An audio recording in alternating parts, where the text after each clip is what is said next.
Hello guys, welcome back to my channel Yusuf ফ্যামিলিতে তোমাদের সবাইকে স্বাগতম। বন্ধুরা, আজকে আমি এটা চাল কুমড়োর একটা রেসিপি নিয়ে এসেছি, নিরামিষ। এর মধ্যে আমি এখানে বড়া ভেজে রেখেছি আগেই, তোমাদেরকে দেখাইনি। আর এখানে আমি একটু সর্ষে আর কাঁচা লঙ্কা পেস্ট করে নেব। কি করছি দেখো। কড়াইটা গরম হয়ে গেছে, এর মধ্যে আমি একটু কালি জিরা ফোড়ন দিয়ে দিচ্ছি। এবার চাল কুমড়োগুলো সবগুলো একসঙ্গে সাঁতরিয়ে নেব। সামান্য একটু হলুদ,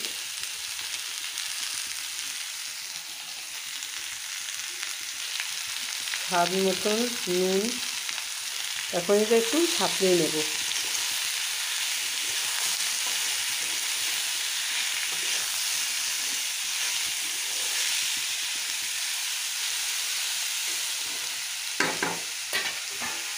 একটু কম আঁচে ঢেকে রাখি। এখন একটু ভাজা ভাজা মতন হয়ে গেছে, একটু সামান্য জল দিয়ে আবার ঢেকে রাখবো।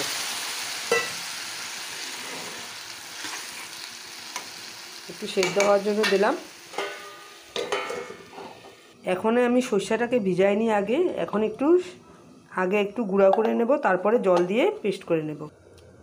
একটুখানি গুঁড়ো করে একটু জল দিয়ে সামান্য 5 মিনিটের জন্য ভিজিয়ে রাখলাম, তারপরে কাঁচা লঙ্কাটাকে দিয়ে পেস্ট করে নেব। এই বড়াগুলোকে আমি এখানে আধা আধা করে নেব, তাহলে এখানে মশলাগুলো ঢুকবে বা সেদ্ধ হবে ভালো করে।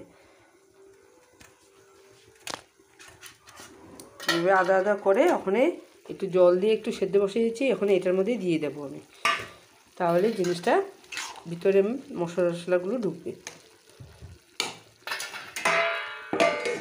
5 মিনিট হয়ে গেছে, এখন আমি এটার মধ্যে কাঁচা লঙ্কা দিয়ে আবার ভালো করে জল দিয়ে পেস্ট করে আনবো। এখন নামানোর আগে সর্ষে পেস্টটাও দিয়ে দিলাম, দিয়ে আর একটু নাড়াচাড়া করে নামিয়ে দেব। এইভাবে খেয়ে দেখো বন্ধুরা, ভালো লাগে। নামানোর আগে এখানে একটু কারি পাতা দিয়ে দিলাম।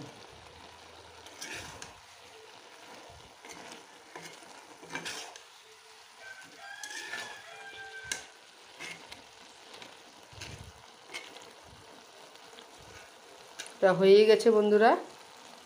ভালো লাগলে লাইক শেয়ার কমেন্ট অবশ্য করো, সাবস্ক্রাইব করে দিও, পাশে থেকো।